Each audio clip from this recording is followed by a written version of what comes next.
Boa noite. Hoje o CREMEG itinerante está nesse hospital.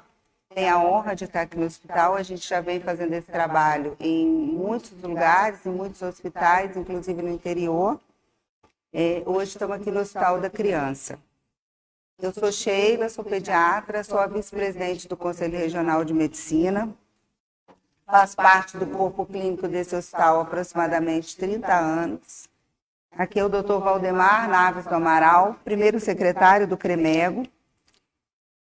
Hoje ele está para explanar sobre processos médicos. Aqui a doutora Paula Pires de Souza, que é a coordenadora da UTI neonatal deste hospital e diretora clínica também do hospital. Eu vou passar a palavra para ela e depois para o doutor Valdemar.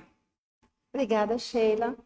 É um prazer aqui estar recebendo o doutor Valdemar e a doutora Sheila como representantes do CREMEGO, que tem feito uma brilhante atuação, né, na sociedade como um todo, na defesa do profissional médico e no melhor para a qualidade de atendimento de toda a população, porque é isso que nós nos importamos, em melhor atender a população. E aí eu quero agradecer muito o Dr. Valdemar e a doutora Sheila por nos incluir no CREMEGO itinerante, que também é uma excelente forma de aproximação, né? Que o CREMEGO vem até o hospital, a gente faz uma educação continuada, que é importante, que agora a gente tem o recurso da tecnologia, né, que aproxima mais ainda, e ainda aproxima o corpo clínico do hospital com a diretoria do CREMEGO. Então, é um prazer recebê-los aqui para ouvi-los e estamos à disposição sempre. Obrigada. Vou passar a palavra para o doutor Valdemar, vai falar um pouquinho, não, um montão, sobre processos médicos. Boa noite, prazer enorme aqui, agradecer aqui a recepção da doutora Paula, que de pronto nos atendeu. Essa é uma atividade do CREMEGO. O Conselho de Medicina foi criado em 57 por Juscelino Kubitschek, médico, urologista, e ele foi inicialmente criado com o intuito de controle da classe médica, no modelo exatamente conselhial. Até a década de 40, as profissões no Brasil tinham modelo de ordem, né? Ordem dos advogados, OAB, Ordem dos músicos, OMB. E na década de 50 surgiu o modelo conselhial. Conselho de Medicina, Conselho de Enfermagem, Conselho de Biomédico, Conselho de Bioquímicos. Todas as profissões trabalham no modelo conselhial. É um modelo interessante para o governo, porque ele cria uma autarquia onde a profissão controla a própria profissão. E quem paga a conta desse controle é a própria profissão. É um órgão que pode sofrer ingerência do governo, que é a autarquia federal, mas de controle próprio, interno, do próprio médico, né? A ideia inicial desse modelo era para que o ato médico tenha o seu controle e o Conselho de Medicina vira um tribunal de ética, onde você tem uma queixa sobre relação ao médico, uma denúncia, passa então por esse modelo, né? O paciente, ou quem quer que seja, vai até o conselho, abre uma denúncia contra o médico, ou ex officio, e esse conselho tem que fazer uma avaliação ética, né? Então, pelo aspecto judicante, o conselho é um elemento de juízo, né? Que julga os médicos. Esse é um modelo que os médicos não gostam muito, é o dever de ofício, né? De criação de autarquia. O segundo importância também dentro dessa linha é o modelo cartorial, onde o conselho é um cartório, né? Um cartório que reconhece títulos. Como tem um cartório civil que reconhece casamento, compra de imóveis, né? Esse Conselho de Medicina reconhece o certificado de médico, né? O médico só pode trabalhar como médico e depois passar pelo conselho e for reconhecida a sua carteira como médico. E Goiás se formava 20 anos atrás, 30 anos atrás, 110 médicos por ano na federal. Hoje estão formando 1.200 médicos por ano, né? Estamos aí com 17 faculdades de medicina funcionando e já 1.200. Então, esses médicos todos passam pelo conselho para reconhecimento da carteira. E reconhecimento também de especialista e de área de atuação, modelo cartorial. E outro modelo que é a vertente que essa casa, o CREMEGO, mais tem investido nos últimos anos, o modelo da educação médica continuada, que é exatamente trazer o conhecimento do médico às linhas que o médico deseja, especialmente na área da ciência. E a retaguarda do médico, do ato médico, é a ciência, né? Ciência consensual. Aquilo que é consenso eu posso prescrever e posso operar. Aquilo que não é consenso eu tenho que ter cuidados com isso, senão eu posso estar infringindo o Código de Ética Médica. Então, é um tribunal de ética e hoje com a vertente mais valorizando exatamente a educação médica continuada. Nós criamos o Estúdio Cremego. O Estúdio Cremego foi criado com a finalidade da Covid-19. Hoje tem lá mais de 200 lives, com mais de 600 mil acessos para os médicos que queiram, caso, entrar num assunto importante, todas as quartas-feiras, 19h30, e todos os domingos, e agora também às terças-feiras, nós temos uma atividade científica no Cremego o ano inteiro, né? Curso de ética médica, metodologia científica, curso de antibióticos, todos esses para o médico, né? No sentido de dar a ele a retaguarda e a vanguarda do conhecimento. Para que ele possa fazer o melhor uso possível, a melhor prática possível, boas práticas, boas maneiras e menos processos. A nossa função aqui hoje é falar de processos médicos dentro da linha do Cremego itinerante, que é ir até os hospitais. E esse modelo aqui criado, e aqui agradecer, além do presidente hoje, Fernando Pacelli, agradecer que o Marco Aurélio, o nosso técnico de informática, que nos acompanha aí pelo Estado, fazendo esse procedimento, né? Então, essa parafernália aqui foi adquirida pelo Conselho para trazer a atividade presencial e a atividade à distância, né? Se o médico não pode participar, ele pode ver isso ou ainda hoje à distância, aí pelo Facebook, e depois fica armazenado no site do Conselho lá no YouTube e pode acessar essa live em qualquer data. Então fica uma live eternizada sobre esse assunto, discutindo aqui no Hospital da Criança, que é um hospital tradicional, importante para a cidade, né? Eu frequentemente venho aqui trazer os casos mais complexos aí especialmente da neurocirurgia, os fetos com problemas neurológicos, e a gente sabe a importância que o hospital tem dentro da sua criação, né? Uma linhagem de DNA importante aí para a cidade. Então, pensar aqui é um prazer tanto pessoal quanto institucional, né? E essa é a nossa missão. Vamos então ao direito, porque eu subindo aqui, Paulo, vi ali na lanchonete o pessoal preparando o material. Se a aula não for boa, o lanche vai ser excelente, né? Vamos lá, então. Meninas, se vocês quiserem ficar de lá enquanto roda a apresentação. É mais fácil para ver. Ficar com o pescoço duro. É porque eu vou ficar aqui atrás. Eu vou apagar essa luz aqui da frente. Tem.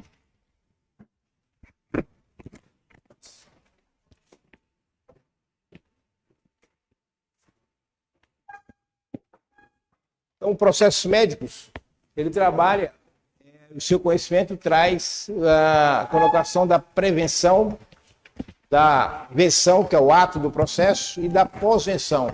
Pós-venção é aquilo que vem após o processo. O que isso deixa de sequela na vida do médico, né? Os processos médicos trabalham, então, na prevenção, na ação do momento que corre o processo e na pós-venção sequelado. E aí tem um fluxograma, baseado aí nos princípios da bioética, com seus 4 pilares principais, da autonomia, da não maleficência, da beneficência e da justiça. Veja que o médico tem autonomia.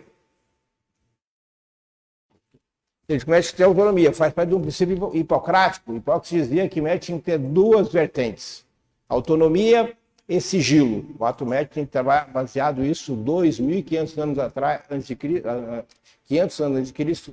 Hipócrates dizia isso na ilha de Kos, ilha grega. Então, o médico tem que ter autonomia e sigilo, o ato médico, né? E a autonomia é exatamente a liberdade de ir e vir, né? Estamos aqui hoje porque nós quisemos estar aqui. Quem não veio porque não quis vir, ou por qualquer outra razão, né? Só que a autonomia é liberdade, democracia, direito de ir e vir, mas com responsabilidade, né? Se eu quisesse vir aqui, eu respondo por não ter vindo, ou por ter vindo, né? Então, isso, o ato médico trabalha muito em cima disso. E é importante também lembrar que antes de fazer o bem, qualquer ato médico tem que não fazer o mal, né? Primeira coisa, eu não faço mal a ninguém, e em seguida eu posso fazer o bem, e devo fazer o bem. E justiça, não é a justiça que anda por aí, a justiça é justa, a justiça da verdade, né? O ato médico é um ato de verdade, né? E aí, quando passa nessa situação, o médico é um cidadão que anda por aí atendendo as pessoas, e por cidadania ele tem deveres com os seus pares e com o povo, né? E aí daí ele tem direito de ir e vir e também tem deveres, né? Ele não pode criar um momento que traga compromisso da sua cidadania, porque aí ele pode perder o direito e o seu dever. E assim ele responde a processos cíveis. Então o processo civil acontece toda vez que você, de alguma forma, acomete ou de algum momento você infringiu o direito e deveres das pessoas, né? Então esse direito é a possibilidade de fazer, dever aquilo que necessita ser feito. Isso traz responsabilidade. Então autonomia, responsabilidade. Faço o que eu quiser, mas eu respondo pelo que eu faço, né? Ou pelo que eu não faço. Por vezes a omissão também gera responsabilidade conflituosa, né? Então isso é, portanto, uma sequência de eventos de conhecimento, e é por isso que precisamos entender as conotações da moralidade, porque a nossa sequência de cidadania passa pela criação. Então a criação do ser humano, especialmente até os 5, 6 anos de vida, é que dá a ele a conotação da moralidade, né, comportamental, e aí toda vez que ele faz de maneira imprecisa qualquer ato na sociedade, ele pode gerar uma infração. Infração civil, quando ele comete eventos da legalidade e torna ilegal, né? Eventos criminais, quando ele promove um ato criminoso. Medicina não se leva em consideração a possibilidade de que alguém tenha usado o ato médico para fazer um crime, né? Cometer um crime com o ato médico, operar alguém para matar esse alguém, né? Prescrever um medicamento no soro para infectar a pessoa e matar a pessoa, ou gerar doenças. Então isso é uma condição que não se imagina em medicina. Mas existem processos criminais, né? E outro processo então administrativo. Então quando eu gero uma infração, nesses níveis eu passo a ter que responder em 4 níveis. Portanto, isso é condição do erro. Quando alguém te denuncia em algum evento desses, ele está considerando que houve ali um erro, né? Portanto, é um vício na formação, e aí gera, portanto, os acometimentos que podem ser da ética, aí é, portanto, um processo ético, pode ser civil, pode ser criminal e pode ser administrativo, né? E a ética é um princípio que não pode ter fim. E as pessoas misturam muito ética e moralidade. São conceitos distintos, muito pareados e muito próximos, mas distintos, né? A moralidade é aquilo que não está escrito. Não está escrito em nenhum lugar. Onde é que eu tenho um livro de moralidade, né? Onde é que eu ensino a criança moralidade? Não tem como ensinar, né? Não está escrito. Mas está dentro da nossa Constituição, está dentro da nossa forma de ser. E isso é incorporado até 6 anos de vida. O ensinamento do nascimento a 6 anos de vida, você incorpora naquele indivíduo a moralidade, que são as práticas dos costumes e dos nossos valores de povo, do nosso povo. Cada povo tem os seus valores e seus costumes. E ali ele incrementa até 6 anos de vida. De 7 anos para frente, você não modifica mais a moralidade. E ela passa por vários setores. Setores alimentares, né? Se eu dar Coca-Cola na mamadeira da criança até 5 anos de vida, vai tomar Coca-Cola a vida inteira. Se dá pão de queijo com Coca-Cola, ele quer pão de queijo com Coca-Cola a vida inteira, né? Se dá só alimento de boa qualidade, ele vai ter boa qualidade a vida inteira. Se ele aprende com o pai que precisa parar no sinal do trânsito, ele vai sempre parar no sinal de trânsito, né? Se ele aprende com o pai que furar sinal vermelho é que é o bom, ele vai furar o sinal a vida inteira. Se ele respeita o idoso, vai respeitar a vida inteira. E tudo isso não se modifica mais, né? Nem melhora nem piora, é estabilizado, né? Se estimula a criança do sexo masculino a usar shortzinho sem camisa, calção sem camisa, e a menina de calcinha com chute de sutiã, a vida inteira se seguirão assim, né? Quase que todas as pessoas, mas umas variantes, algumas variáveis, mas de regra segue esse rito. Pega um rapaz criado assim, e aos 25 anos quando ele usar calcinha, ele não vai usar calcinha. E é o único princípio que ele é impagável, ele é imexível, e é o único princípio que se doa à vida. A moralidade é o único. E aí entra a questão do patriotismo, né? Moralidade, civismo e patriotismo entra aí. Quando você cria o seu filho cantando em nacional, ele vai cantar em nacional a vida inteira. Respeitando a bandeira, respeita a bandeira a vida inteira, né? Se respeitar a autoridade do governo, ele vai respeitar sempre, né? Porque ele foi criado assim, né? Agora, quando você cria o contrário, que cantar em nacional não serve para nada, bandeira não serve para nada, respeitar a autoridade não serve para nada, né? A nossa geração que está por aí, né? A geração aí de 30 anos, 20 e poucos anos, não sabe plantar em nacional, né?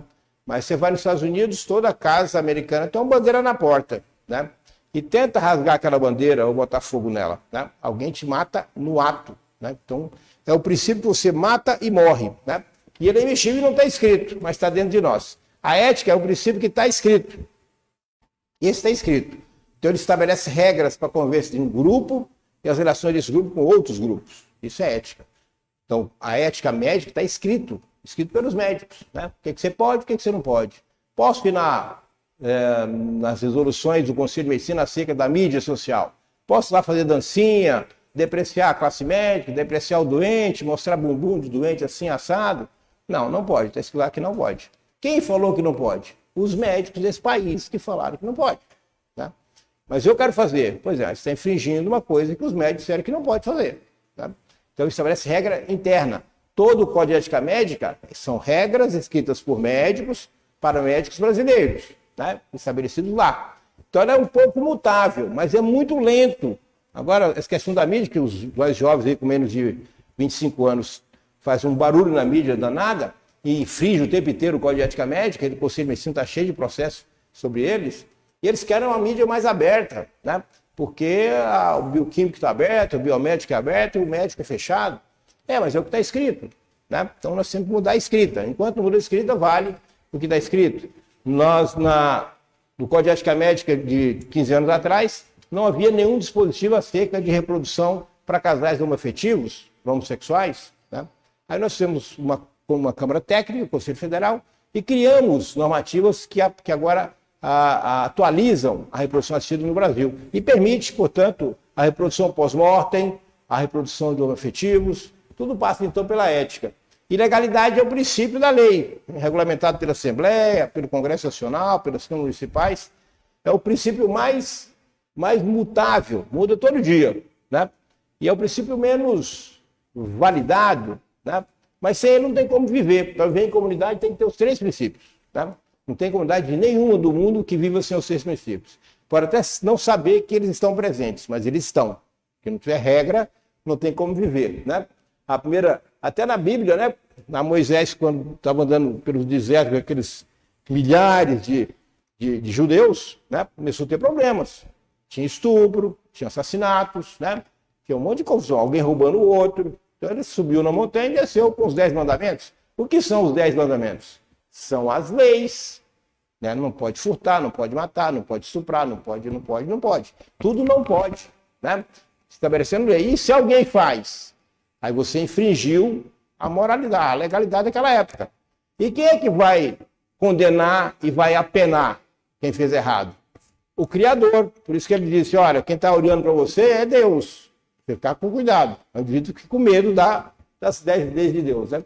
Então, essa regra de convivência dentro de um grupo é ética, ou do grupo com outro grupo, né? Tudo isso baseado num relacionamento do complexo saúde e doença, na relação médico-paciente, que é a relação que mais protege o médico, né? A relação médico-paciente, boas relações médico-pacientes, não tem processo, de regra geral, né? Então, para você não ter processo, é boa técnica, boa formação, boas práticas, boas maneiras e bom relacionamento médico-paciente, né? E aí você passa a ter uma proteção ao ato, né? Mesmo em qualquer dos níveis que nós comentamos, né? E aí a relação médico-paciente passa por respeito ao paciente e o respeito ao médico, é uma mão dupla. O doente tem que respeitar o médico. A gente vê de vez em quando aí em pronto-socorro um doente agredindo o médico, batendo no médico, né? Aí quebrou o cristal, uma relação totalmente quebrada, né? Não deve o médico bater no paciente, nem vice-versa. Não só agressão física, mas agressão verbal passa nesse item, né? Isso gera também processos. Então, as formas de processo que pode um médico sofrer são essas 4 linhas.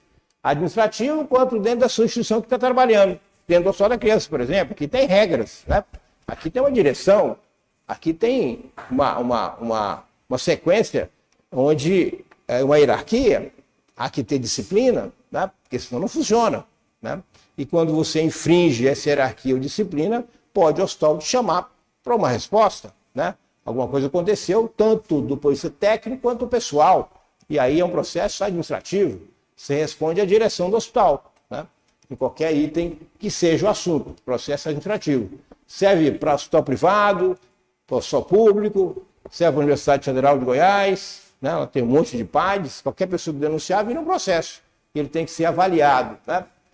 O ético profissional trabalha na casa do médico, que é o Conselho de Medicina, é a casa do médico, né? O Tribunal da Ética, o civil com os juizados aí cíveis, e o criminal praticamente não acontece no Brasil, por conta de que o ato médico não é usado para esse fim.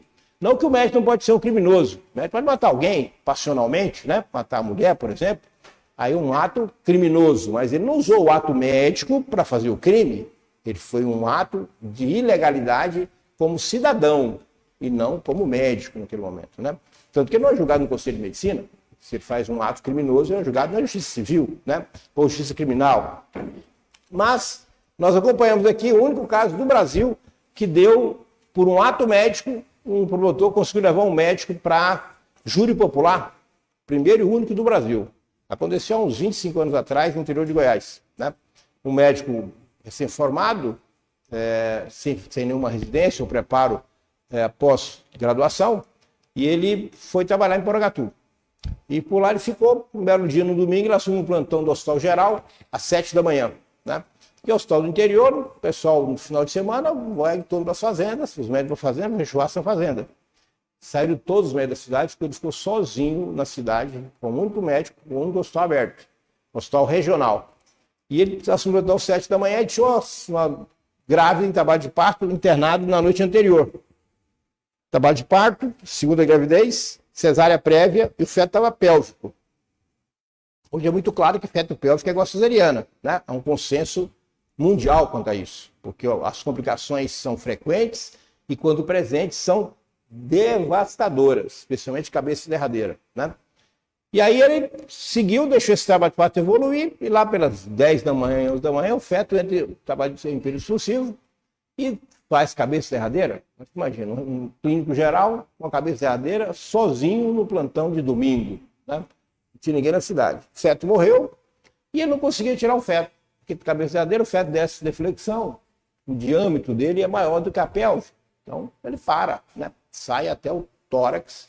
E o feto morreu, ficou pendurado lá. E essa cena foi fotografada, foi filmada, chamaram a televisão, enquanto ele localizava os médicos na fazenda. Ele teve que pegar o carro dele para uma fazenda de médicos, que estavam no churrasco, e trouxe os médicos para a cidade para ajudá-lo. Ajudar a fazer o quê? Ajudar a decapitar. Você faz decapitação, puxa o corpo para baixo, cesárea em cima e tira a cabeça por cima. Depois sutura a cabeça no corpo e manda enterrar. Né? Dramático. Isso deu mídia. Tanto que ele foi devastado, teve que mudar a cidade e deu júri popular. O promotor de justiça conseguiu fazer desse ato, foi um ato médico, né? Ele tem dolo? Não teve pretensão de fazer isso, né? Mas tem culpa? Tem culpa, porque ele estava lá, né? E ele fez a opção de seguir o trabalho de parto. Né? Podia ter transferido a mãe às 7 da manhã? Talvez.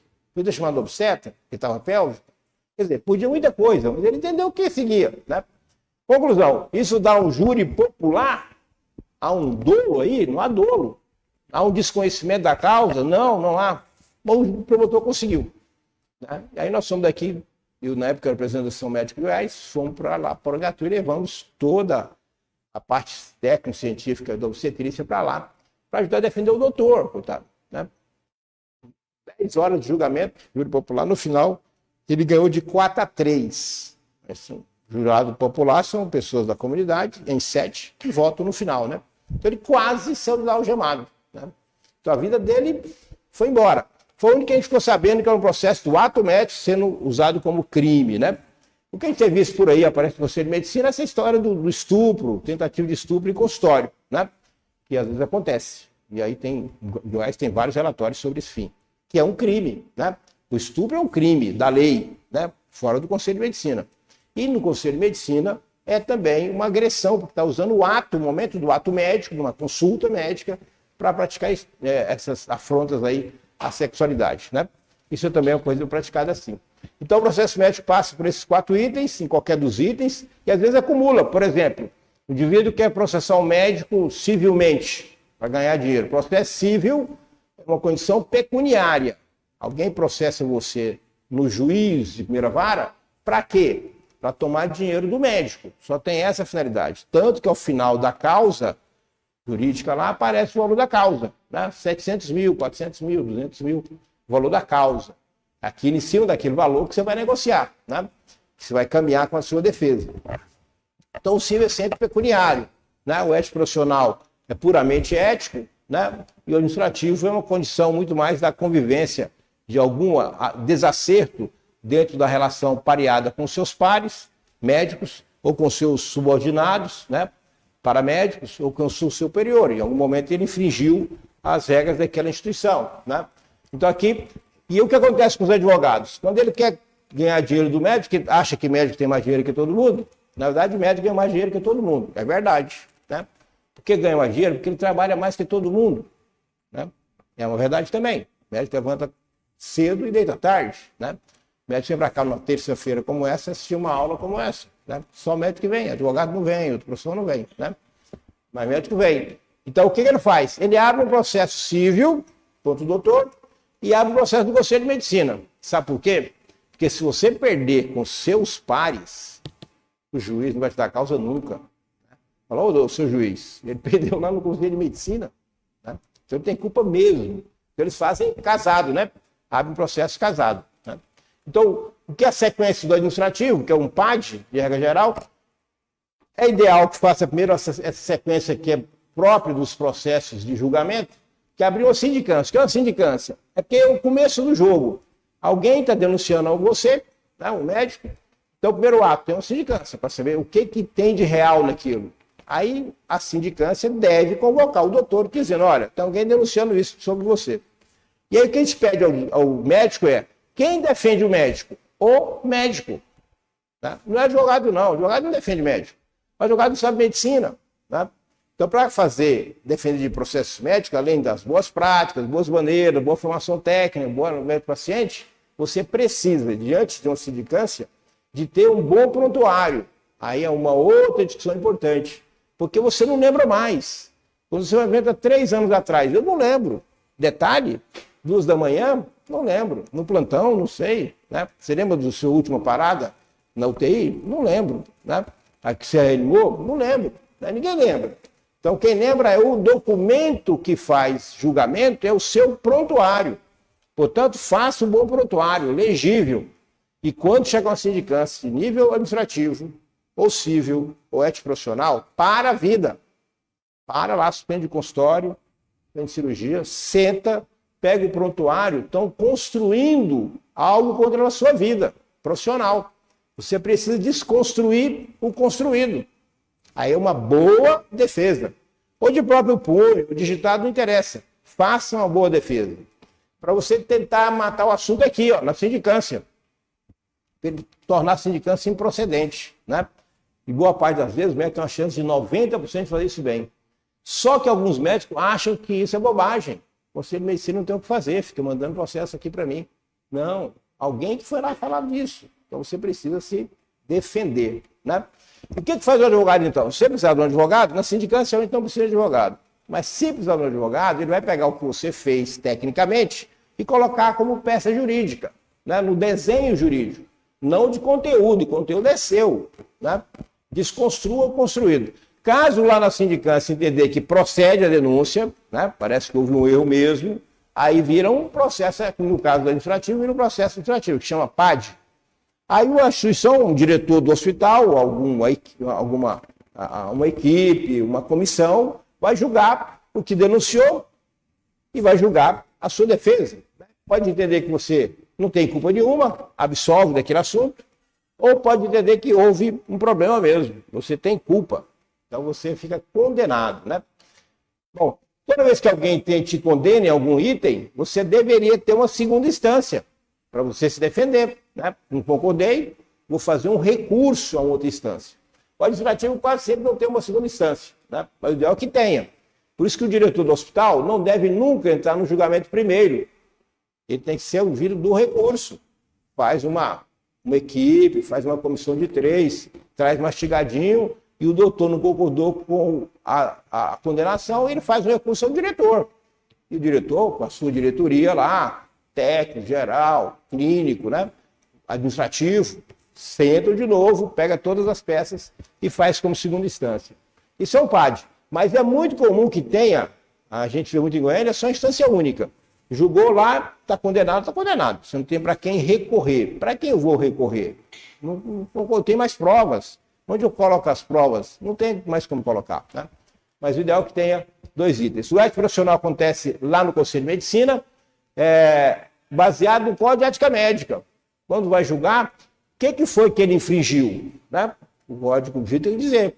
Houve um erro aqui, o paciente perdeu a perna, teve necrose, agora vindo para cá, alguém me liga, no Hospital Importante de Goiânia, está lá uma senhora de 94 anos internada porque teve um quadro pneumônico grave, né? Tá, morre, não morre, e alguém foi fazer uma coleta de gasometria na artéria radial e sabe Deus por que essa artéria ocluiu. Ligaram agora, vim para cá, né? E aí a artéria radial está trombosada e a família está dizendo que foi por conta da agulhada, né, na radial. E ela estava perdendo toda a irrigação desse braço, estava todo enegrecido já. Né? E não deram muito valor para aquilo e ia perder parte dos dedos, você imagina. A família está no alvoroço sobre isso. Então ele quer saber o que o conselho se posiciona quanto a isso. Você primeiro vê se consegue resolver isso lá dentro, nesse momento agudo. Né? Acerta com a equipe é boa. Né? Está na hora de fazer processo. Se depois as coisas não caminharem bem, é uma via aí no Conselho de Medicina fazer isso. E o Conselho de Medicina pode, diante de uma denúncia, saber onde é que está o artigo. Qual o artigo que está tendo a infração? Artigo tal. Aparece, tem uma sequência. Esse Código de Ética Médica tem ele em modelo físico, o CREMEGO tem em modelo físico, e está também no site do Conselho Federal e do CREMEGO. Né? Pode acessar o site direto lá. E agora nós mandamos fazer um aplicativo para o CREMEGO. Então vai ter um aplicativo agora que deve estar pronto, está quase pronto já. Janeiro, fevereiro, a gente vai lançar esse aplicativo, né, Marco Aurélio? Culpa do Marco Aurélio, que não está pronto ainda. Então, vocês terão isso dentro do seu celular. Então, não há dúvida, no plantão, você entra no celular, aplicativo, você já vê o que você pode fazer ali. Então, veja que isso está escrito, né? Só pode abrir um processo contra alguém se tiver feito uma infração ao código. Né? O código é a nossa Bíblia. Né? O Conselho de Medicina é, portanto, a autarquia federal, é um órgão de governo, né? E o médico tem deveres imperativos. O Conselho de Medicina faz parte do CEMEG, que é o Comitê de Entidades Médicas de Goiás. Né? Nós temos lá 4 entidades: o Conselho de Medicina, a Associação Médica, Sindicato dos Médicos e a Academia Goiana de Medicina. Das 4 entidades, o único que é federal, de autarquia de lei, é o Conselho de Medicina. Né? E aí nós temos deveres imperativos. Você não pode trabalhar. Você pode trabalhar no Brasil sem mexer com a associação médica? Pode. Né? A Associação Médica de Goiás, por exemplo, tem uma adimplência de 2%. Isso quer dizer, 98% dos médicos goianos não pagam a associação médica. Né? O Sindicato dos Médicos, o Bolsonaro chegou e mandou cortar aquelas taxas todas lá. Né? Agora o PT está voltando, deve voltar as taxas do sindicato de novo. Né? Mas enquanto não tem taxa, o médico é obrigado a pagar. Né? Sindicato também não, a Academia Goiana de Medicina também não há obrigatoriedade nenhuma, agora aqui é obrigado. O médico tem deveres com o conselho, deveres pecuniários com o conselho. Né? E aquele dinheiro é feito para o próprio médico, né? Utilizado para bem do médico. Por isso a gente tem feito também livros. Né? Além de ter uma biblioteca lá maravilhosa, com bibliotecária contratada, concursada para servir ao médico, com revistas físicas e revistas eletrônicas. Né? Então, quem tem um assunto qualquer, você pode ligar no conselho, acessar a bibliotecária de lá, ir até lá tem um ambiente para estudo próprio, você pode sentar, um ambiente de sala fechada, um cafezinho, para você ler medicina. Tem um dia que está com a tarde livre, sexta-feira à tarde, estou livre, vou fazer uma soca onde? Vai lá para o Conselho de Medicina, fazer uma soca lá, né? E fazer leituras lá. Tem lá isso para fazer à distância ou presencial. Né? Exatamente porque tudo isso gira em torno do erro. Por que existe um processo? Porque alguém está suspeitando de um erro. Se não tivesse erro, não haveria processo. Né? E só existe uma classe de homens que não erram: aqueles que não constroem, aqueles que não trabalham. Né? O segredo médico é um princípio hipocrático, não há como fugir e não praticar o segredo. Esse é um problema da resolução feita esse ano ainda em maio, a resolução da telemedicina, porque o Conselho de Medicina tentou lançar essa resolução há 3, 4 anos atrás, e os médicos foram contrários à telemedicina. Né? Tinha a resolução pronta e a classe médica inteira reagiu no Brasil inteiro contra. O Conselho de Medicina teve que engolir de volta a resolução que estava publicada, teve que despublicar. Né? Aí vem a Covid, a pandemia, o Ministério da Saúde soltou a portaria liberando a telemedicina à vontade, do jeito que você quisesse, né? Por Instagram, pelo Facebook, pelo WhatsApp. E aí perdeu-se durante a pandemia, era uma relação de mídia onde não tem segredo nenhum. Você conversa um assunto no WhatsApp, todo mundo sabe do assunto. No Facebook, no Instagram, quando você conversar, o acesso é aberto. Portanto, perdeu-se o segredo. E agora o Conselho de Medicina em maio refaz a telemedicina, a resolução nova, dizendo tem que ter segredo. É princípio de Hipócrates. Tá? Para você fazer, não dá para fazer telemedicina por WhatsApp, não. Está proibido, inclusive. Tem que ter o princípio das duas pontas verdadeiras, paciente e médico, e o canal que comunica os dois é um canal de precisão. Tá? Isso é a resolução do Conselho, garantindo aí esse processo. Né? No Conselho de Medicina, o artigo mais importante é o artigo 1º, que trabalha a conotação da imperícia, imprudência e negligência. Né? Então, todo advogado procura isso, porque são elementos importantes para a ética médica e importantes do processo civil. Lá com os advogados, com os juízes, trabalham também nessa linha. Houve imprudência? Houve negligência? Houve imperícia? O que é imperícia? Eu não estou preparado para tal e vou lá fazer aquilo. Né? Tipo assim, você pode secar aqui uma veia de um recém-nascido que nasceu agora de manhã, prematuro extremo, de 1 quilo de peso? Né? Uai, posso. Estou preparado? Não estou preparado. E se complicar? Então, eu vou responder porque eu fui fazer coisas que eu não estou preparado. O médico do Brasil pode fazer o que ele quiser. Né? Só que ele responde pelo que está fazendo. Então, isso é imperícia. Você não fazer o que não está preparado para tal. Imprudência é você avançar o sinal. Não devia ter feito. Né? Você não estava preparado e ainda avançou o sinal. Fez mais do que devia. E negligência é quando você não fez o que devia. E aí você foi negligente. Né? No Conselho de Medicina vem primeiro a sindicância. Então aí que está de novo, que eu repetindo. Semelhança do processo administrativo. Tem uma sindicância. Sindicância é você chamado para responder a uma denúncia.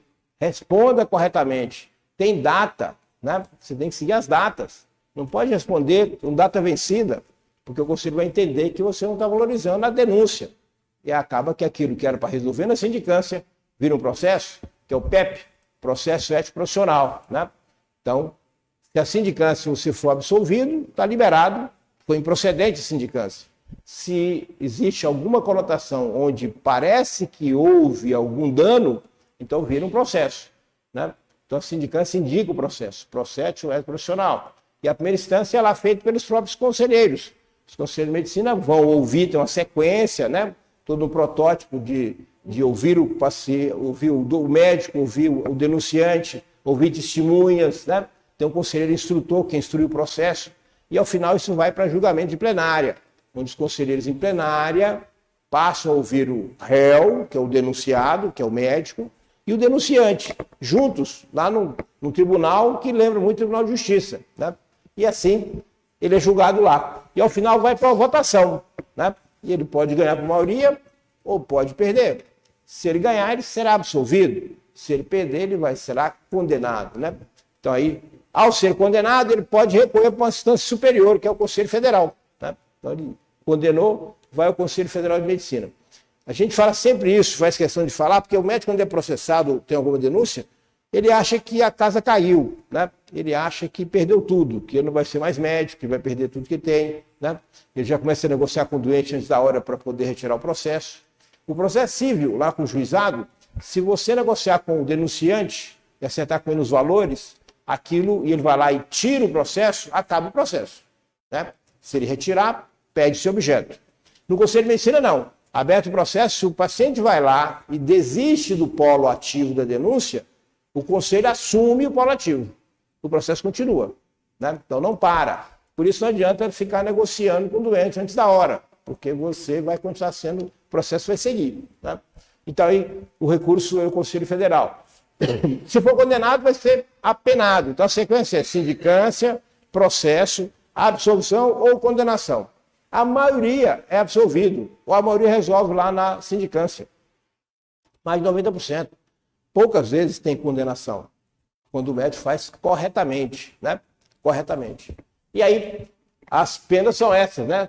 A linha A, B, C, D, E, saindo por de advertência simples, em aviso reservado, até cassação do exercício profissional. Né? Cassação é raríssimo, muito raro. Aqui é útil ter sido, sei lá, 3 anos, 5 anos atrás. É coisa dramática, gravíssima, né? Que realmente vai para... O mais famoso foi aquele cirurgião plástico, que não era cirurgião plástico, né? Que morreram, acho que 15 ou 20 mulheres aí com as aspirações que ele praticava. Foi o mais famoso, né? Porque virou justiça civil. E o Conselho de Medicina tentou caçá-lo mais cedo, o juizado não permitiu, né? Então é uma condição assim. Então veja, o processo profissional vai pelo Conselho de Medicina e o Conselho Federal é instância superior de recurso. O processo civil, esse juizado, segue um princípio aí que pratica também a negligência, imprudência e perícia, estão nos seus artigos aí do Código Civil, tem artigos da lei, onde o juizado segue esses artigos, né?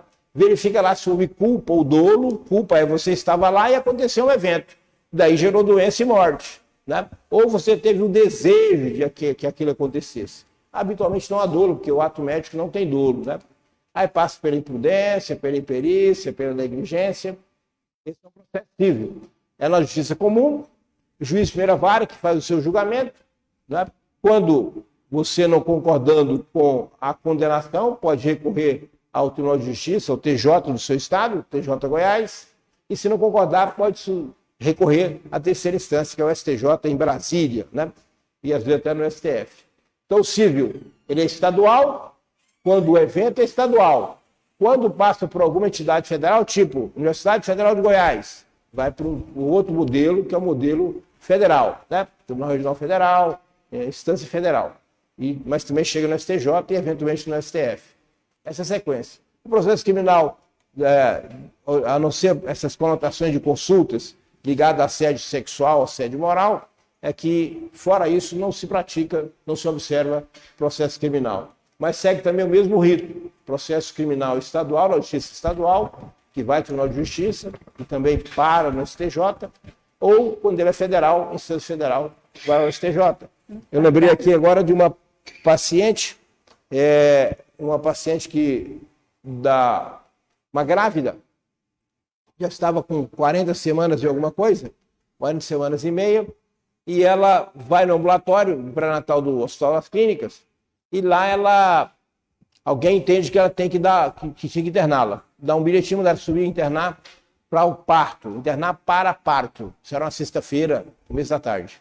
Ela subiu para a maternidade, chegou lá, alguém internou, e aí a gente sempre orienta os residentes, olha, se alguém mandou você fazer alguma coisa, alguém da instituição, precisa ouvir esse alguém. Ele está vendo coisa que você não está vendo.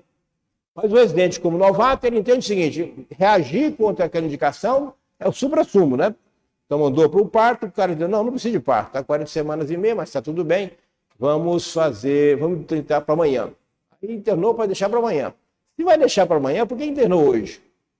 Internou hoje para nada, né? Aí amanhã começa a indução de manhã, indução vai o sábado o dia inteiro, à noite escurece, a enfermeira pede para parar a indução, porque vai ficar a noite, induzindo à noite, né? Vai todo mundo dormir. Então, tira a indução. Domingo de manhã começa a indução de novo, vai até a noite. Segunda de novo, vai até a noite. Né? 3 dias e meio de indução. Lá pela virada de segunda para terça, 2 da manhã, um sextonista vai lá ausculta um BCF de 80. A indução não estava pegando. Que hora que nasceu a criança? 9 da manhã. Ora, se o BCF está de 80 às 2 da manhã, por que o parto foi às 9 da manhã? Por que o parto não foi no domingo ou no sábado? Né? E aí o que acontece agora, como é a Universidade Federal, abriu o processo contra todos os residentes e os médicos. Essa criança hoje tem 18 anos de idade. Sobreviveu. Mas uma paralisia cerebral gravíssima. Né? Ela não anda, não fala, não ouve, né? Cabe na mão da mãe. Aí você vai para o Juizado Federal, eu estou lá como mediador pela universidade. Chega lá, ela chega com a criança no colo. Não tem defesa. Não tem defesa. O juiz fala assim, doutor, mas se ela foi lá procurar porque ela não sabe nada de medicina e você mandou ela internar, não era para o parto? Não era para o parto. Por que não fez cesárea? O juiz não sabe dessas coisas, mas ele é inteligente. Não tem juiz bobo, né? Nossa, cesariana, minha mulher fez 2 cesáreas, fez 3 cesáreas, só porque ela é pobre? A rica faz cesárea, a pobre não faz cesárea. Né? Não, mas CTG, o feto estava bem. Cadê a CTG? Perdeu a CTG. Conclusão, vai todo mundo pagar. Agora, de novo, aqui na maternidade Dona Iris, tem um mês atrás, uma paciente chega lá, uma grávida igual. Pós-datismo, 40 semanas e meia, alguém faz um perfil biofísico dela para avaliar a vitalidade, perfil comprometido, coligômio. Ora, pós-datismo, coligômio é igual a cesárea. Protocolo isso. Mas alguém internou e entendeu que não era para cesárea, não. Deixa para examinar amanhã. Aí amanhã, repetiu tudo de novo. Todos os exames que faziam de vitalidade estavam comprometidos. Mas deixa para amanhã. 3 dias internado, o feto morreu. Como explica isso? Para que internou? Para que fez perfil biofísico? Para que fez Doppler? Né? Isso não vai fazer nada. Né? Então, finalizando, tudo isso é para que nós possamos entender um pouco de processo, para que a gente possa fazer a defesa o melhor possível e fazer boas práticas. E o mais importante de que tudo isso é que tenhamos que praticar a união da classe médica. O médico tem que andar unido, né? Unido nas suas entidades. Né? Não é fácil fazer união de médico, mas é um desejo. Né?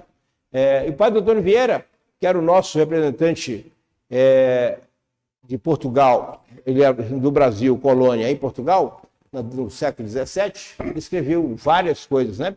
Uma delas foi essa aqui sobre a união. O edifício sem união é ruína, o navio sem união é naufrágio, o exército sem união é despojo. Até o homem cuja vida consiste na união de alma e corpo, com união é homem, sem união é cadáver. Por mais alto seja a cabeça, se não está unida é pés, por mais luz que seja o ouro, se não está unida é barro. Nobreza desunida não pode ser, porque sendo desunida, deixa de ser nobreza, logo é vileza. Para derrubar um reino, muitos reinos onde há desunião, não são necessárias baterias, nem canhões, nem trabucos, nem balas, nem pólvora. Basta uma pedra, o lápis. Para derrubar um reino, muitos reinos onde falta a união, não são necessários exércitos, nem campanhas, nem batalhas, nem cavalos. Não são necessários homens, nem um homem, nem um braço, nem uma mão. Nós temos muito boas mãos e sabem muito bem os nossos competidores. Mas se não tivermos união, nem eles haverão mistério de mãos para nós, nem a nós nos hão de valer as nossas. Olha aqui, 1662. Parece que foi feito ontem, né? Para nós todos. Mas está aí e a gente não consegue praticar a união. Era isso. Muito obrigado.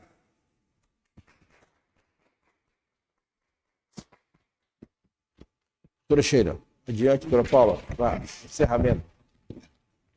Sem perguntas?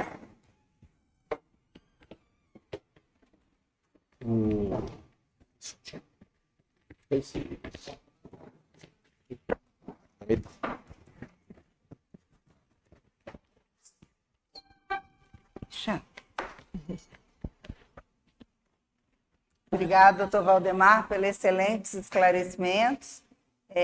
O CREMEG itinerante tem essa função de trazer o corpo clínico dos hospitais, os esclarecimentos, né, de como funcionam essas entidades médicas, principalmente CREMEG. E aberta a perguntas?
Esclarecer isso, se sinto com o meio, mas princípio eu queria que alguém explicasse para ela que ela não seja negativa, não tem que saber. Mas depois eu falei, que resolve. Não vamos ouvir os demais pessoas, e provavelmente isso vai ser ensinado, quebrado e pronto. Se o paciente for na delegacia, denunciou um crime, né?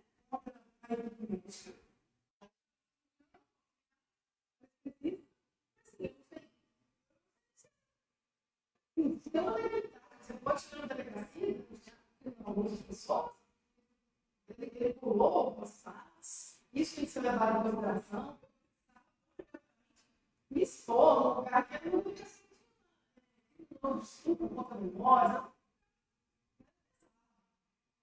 Então, a denúncia, como cidadania, qualquer pessoa pode denunciar qualquer pessoa sobre qualquer ato, qualquer item.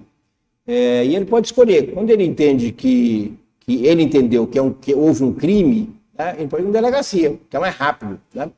E o delegado tem que acolher. E ele vai ter que ouvir para verificar se é procedente, se não é procedente. Se o fórum é ali ou se o fórum não é ali. Se ele entender que não houve crime, ele manda para o juiz. O que ele estava fazendo, estava colhendo informações para saber se aquilo era procedente ou não. Ou se o fórum era do Conselho de Medicina, eles remetem ao Conselho de Medicina. Né? Eles fazem o acolhimento, recolhem informações e mandam lá para a gente, quando ele entende que é de profissional. Ou se ele precisa da informação do Conselho. Então a denúncia é da cidadania. Posso denunciar qualquer pessoa de qualquer coisa em qualquer lugar. Só que também é uma autonomia para esse fim, mas também gera responsabilidade. Porque se de repente eu parei a sua vida, te denunciei de qualquer assunto que não tinha nenhuma procedência. Ao final, você perdeu tempo, você gastou com advogado, você foi deslocado, você pode pegar essa conta e mandar que eu pague essa conta que você teve de forma desnecessária. Então, quem faz isso responde nos dois lados da moeda. De regra, o médico não volta, porque a vida tem um corrido, mas eu não quero ir de novo lá para denunciar de novo, né? Para seguir o processo. Então, primeiro, denúncia qualquer um faz sobre qualquer ato, em qualquer lugar que ele achar interessante. O local tem que entender se o fórum é ali ou não é ali. Segundo, quando a autoridade te convoca, você tem que responder à autoridade, porque é da cidadania, da lei. Tá? Então, um delegado te chamar, você tem que ir lá responder. O juiz te chama, você tem que ir lá responder. Ele pode te convidar ou ele pode te convocar. Quando ele convoca e você não vai, ele pode mandar te buscar no camburão. É da lei isso. Né? Então, de regra geral, responda à autoridade. O Conselho de Medicina é uma autoridade ética. Então, quando ele convoca, você tem que ir. Quando você não vai, você responde porque não foi. Né? Ninguém vai te prender no Conselho de Medicina, mas você vai, já começa o processo, você perdeu o ponto. Né? Então, a orientação que a gente faz sempre é: responda à autoridade, respeito à autoridade. Ele é uma autoridade que está cuidando da sociedade. Né? Ele pode estar no caminho errado. E a sua ida lá foi importante, porque você passou a orientar e ela não sabia nada daquilo. E ela passou, poxa, então não procede o que estão dizendo. Você foi uma técnica lá. E ele não sabe realmente, ele não tem que saber mesmo. Certa vez, me chamaram de um TJ, o Tribunal de Justiça me chamou lá. O presidente do TJ da época me chamou um dia numa reunião. Onde era uma denúncia de uma grávida que foi no ginecologista e ele colheu o preventivo dela. E aí ela, daí para frente, rompeu bolsa e tal, daí algumas semanas, e ela então colocava que foi a coleta de prevenção que gerou a ruptura de bolsa e ela perdeu a criança, que nasceu prematuro. E aí, no primeiro juiz de primeira vara, o doutor foi condenado, perdeu. Porque o juiz entendeu que fazia sentido, né? Faz prevenção, rompe a bolsa, nasce o menino, morre o menino. Raciocínio direto e reto. Aí ele recorreu no TJ. Aí o presidente do TJ, que estava julgando com a equipe dele, ele falou assim: pô, será que faz sentido? Vou chamar alguém aqui da obstetrícia, convoca aí na vice-direção da faculdade, convoca a faculdade de medicina para mandar um obstetra. Aí a faculdade de medicina deu os nomes e ele me escolheu. Né? E ele me conhecia. Aí eu fui lá. Aí eu já fui preparado, porque qual é o assunto? O assunto é esse. Aí eu fui para ele, veio lâmina de prevenção, fixador, né? Escovinha, falei, ó, uma espátula, isso aqui não perfura ninguém. Né? Não perfura ninguém, é até assintomático. E aí, é o seguinte, ele perdeu na primeira instância, foi condenado, e ele ganhou no TJ. Porque aí a equipe de desembargador, tem lá 3, 4 advogados, assessores, cheio de assessores, falaram, então realmente não procede isso. Né? Tornou improcedente a denúncia. Então, responda à autoridade, pare no horário que ele quer, ele que manda. Juiz não pede, juiz manda, porque ele pode te prender, né? Por uma ordem judicial. Viu aí o careca mandando prender? Ele manda prender. Né? Pergunta, ele manda. Né? Então, autoridade e denúncia qualquer um faz sobre qualquer coisa, em qualquer lugar que ele queira fazer. Liberdade da democracia. Mais alguma pergunta? Vou fazer uma pergunta para esclarecer, tá? Elaborei uma pergunta. De acordo com a sua experiência como conselheiro do CREMEGO, quais são os principais fatores e quais as principais causas do aumento do número de processos contra médicos? Eu acho que aumento de número de faculdades, tem muita faculdade trazendo médicos mal formados, né? E desinformados, e aí ela acaba tendo o pecado da má formação, né? Ele não consegue fazer uma boa técnica, né? Fazer boas práticas, porque a formação falhou com ele. Eu acho que a causa principal é essa, por esse aumento o número de médicos, né? E aí por isso aumenta de forma absoluta o processo, e aí são processos muito mais pela má prática, né? E por desconhecimento, por defeito na formação. Depois eu acho que a relação médico-paciente é um elemento que protege e desprotege. Toda vez que tem alguém falando alguma posição contra o médico fala assim, não, então procure os seus direitos. É uma frase que você não pode falar nunca. Ela vai procurar, né? Vai procurar seus direitos lá no Conselho de Medicina. Ela vai lá. Qual o direito dela? Pode denunciar aqui, porque se ela chega para denunciar, o Conselho tem que receber a denúncia. Não pode negar a denúncia. Então a orientação que a gente pede é nunca fale isso. Ouça o doente, né? Quer falar de novo? Fala de novo. Quer falar de novo? Fala de novo. Né? Perdeu uma peça, perdeu alguma coisa. Explica, né? Porque você consegue resolver uma boa relação de cidadania. Usar a cidadania para quebrar essa peça, essa sequência. Né? Acho que é isso. Doutora Paula, alguma pergunta? Eu acho que só uma complementação que foi o que o senhor falou agora. Manter uma boa relação médico-paciente, que é algo que a gente precisa de tempo, né, e cuidado, e é um relacionamento que precisa ser construído com muito respeito, né, doutor Valdemar. Então, eu acho que quando o paciente entende o seu lado, entende a sua vida, entende que você não é um super-herói, mas que está ali para ajudar, que a sua intenção é boa, eu acho que isso resolve muitos que a maior parte é falha de comunicação, né? A pessoa não entendeu que você estava querendo fazer o melhor. E aí ele julga, que aí tem direitos e tudo. Então, eu acho que isso é o que a gente leva de ensinamento também, né? E que deve passar para todos, para procurar fazer desta forma, né? Ter mais empatia e entender também o lado do paciente. Agora, recentemente eu fui abordado por um oficial da Polícia Militar, porque eu sou coronel da Polícia Militar. Um oficial conhecido meu casou com uma juíza. A juíza não engravidava. Foi lá na clínica e engravidou. Seguiu o pré-natal com o médico dela. Lá pelas 35 semanas, 34 semanas, questão de crescimento, gravidez de alto risco. Em algum momento resolveu interromper a gravidez com 34, 35 semanas. Aí foi para uma maternidade que tem UTI. A criança nasceu, foi para UTI. Fez corte-terapia e tal. E eu estava acompanhando ele de longe, muito mais na amizade, e ela tinha uma obstetra dela. E aí começa a fazer. Tinha uma maternidade com UTI.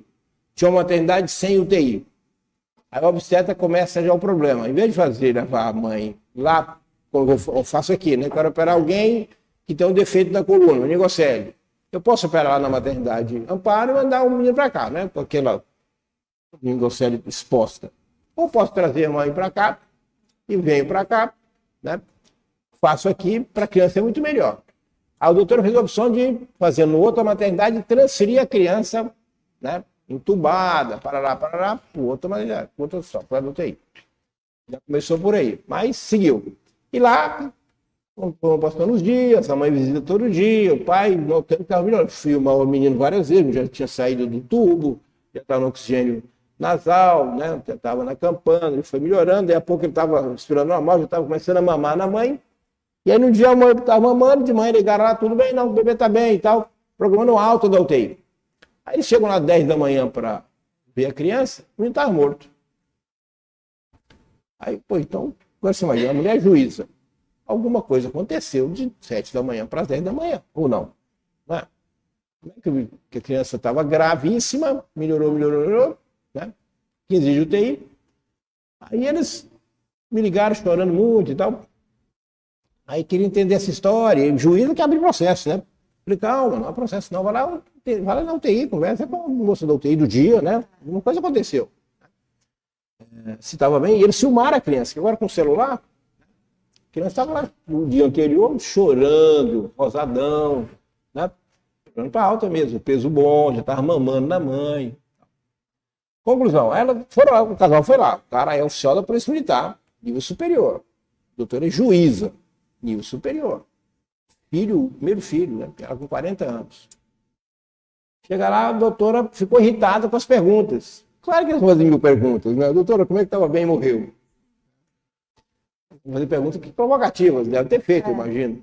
E a doutora ficou irritada, mandou eles procurar seus direitos, fechou a porta do UTI e foi lá para dentro. Você está pedindo para tomar processo, né? Aí eles foram para o Conselho de Medicina, foram para tudo. Ele sai por aí abrindo processo. E vai para um juiz, um juiz julgado por um juiz. Então é o cuidado, ouve. A fala é provocativa, ouve a provocação, responda, né? Não deixe de responder, responde de novo, responde mais uma vez. É igual criança que pergunta a mesma coisa várias vezes, ou sua mãe com Alzheimer, que pergunta como você tem que responder de novo. Mas de novo, responde de novo. A minha sogra está com Alzheimer lá em casa. Pergunta a mesma coisa várias vezes. O que você faz? Responde várias vezes. Vai ficar irritado com isso? Brigar com ela? Não vai, né? Responde porque se acalma. E esse, quem tem mais facilidade na comunicação, chama atenção para a fé, chama atenção para o Criador, né? Faz uma oração. Você relaxa, porque é uma perda, um luto. Tá? Começa o luto quando diz que é prematuro, restrição de crescimento, vai ter que nascer. É o primeiro luto, sentimento de perda. Depois a perda. 2 lutos, numa perspectiva que não tem mais gravidez futura, 40 anos. Assim, tem que pensar que é um lado dramático, um sofrimento cruel. Né? E aí as pessoas não valorizam isso. Tem que valorizar. É o lado humano, a história da humanização. Atender o humano como humano. Tem sentimento, ele chora, tem que dar o ombro para chorar. Lá na clínica, a gente mexe com a produção humana, fertilização in vitro, você imagina, o casal em casa com vida sexual comum dá 20% de gravidez. A fertilização in vitro dá 40%. É o dobro do natural. Melhor que a natureza. Mas 60% não engravida. De cada 10 que eu faço, engravidam 4. Peça para os 4. 6 é choro. É também um luto. Porque ela criou uma expectativa e construiu um filho ideal. E aquele filho vem na menstruação. Alguém tem que dar o ombro para ela. E você acha que não tem processo? Tem processo, porque menstruou. Ou tentativa. Né? Porque alguém sempre fala, não, teve erro lá. No processo, o cara não atendia processo, porque o marido já ligou que no local onde foi colher o sêmen dele, ela tem um local que colhe sêmen. Né? É a parte da andrologia. Salinha arrumadinha, tem televisão, tem revista Minha Pelada, tem... Vou ter desligado aqui. Desliga. Faz o que quiser lá dentro, né? Pode entrar com ele, pode ver revista, ligar o vídeo, pôr novo. Sem vender. Não pode dar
Vamos encerrar agradecendo a diretoria do Hospital da Criança e todo o corpo clínico, ter recebido o CREMEG itinerante. Agradecemos, né, doutor Valdemar, pela recepção. E quando quiser, pode nos chamar, que a gente estará sempre aqui. Posso fazer uma sugestão? Pedir o pessoal para vir para cá para a gente fazer uma foto com a bandeira do conselho aqui atrás, pode ser? E quem não